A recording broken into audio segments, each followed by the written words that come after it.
I'm going to go through some of the top 3 patterns that I see in denials. I read thousands of these over the years, and it comes down straight from what actually the VA writes in their decisions, and it is repetitive, and we do see patterns. So the first pattern I see is you get denied for no clear diagnosis. You'll see language like service connection may be granted for a disability resulting from a disease or injury incurred in or caused by service. Your medical records do not contain a diagnosed condition. Now, I know that's a mouthful, and that's just how the regulation it reads in most of your letters, almost verbatim. But from the VA rater's perspective, if there's no diagnosis, there's nothing to connect it to service. And the C&P examiner can choose to provide a diagnosis, but they're not required to. And leaving this up to chance is not something I tend to recommend, because you really are flipping a coin there. The second, a gap in care.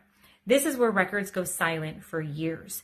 You might see service treatment records showing treatment for the claimed condition during active duty service. However, there is no documentation of complaints, treatments, or diagnosis for this condition following separation of service. Like I said, I see this a lot.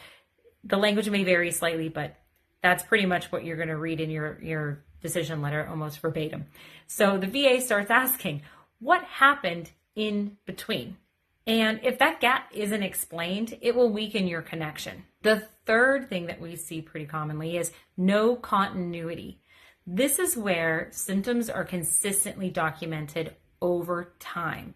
So if you don't have consistent symptom documentation, this may be one of the reasons you're denied. For example, the evidence reflects an isolated complaint during service without further documentation of recurrence or persistence. Post-service records do not demonstrate a consistent pattern of symptoms. I almost can say this in my sleep. That's how often we see these things documented. So without evidence of continuous symptoms in service, the service connection based on continuity cannot be established. Or you might have one note mentioning a headache or pain, but multiple visits saying no complaints, denies headache, or your treatment record doesn't mention it at all.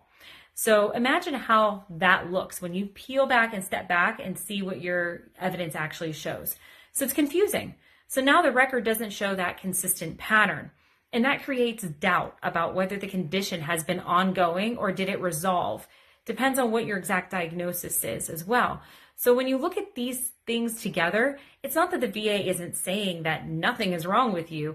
They're just saying we don't have consistent, supported medical evidence that connects this to service. So if you've been denied or something doesn't feel right, the next step is always understanding what your medical evidence actually shows.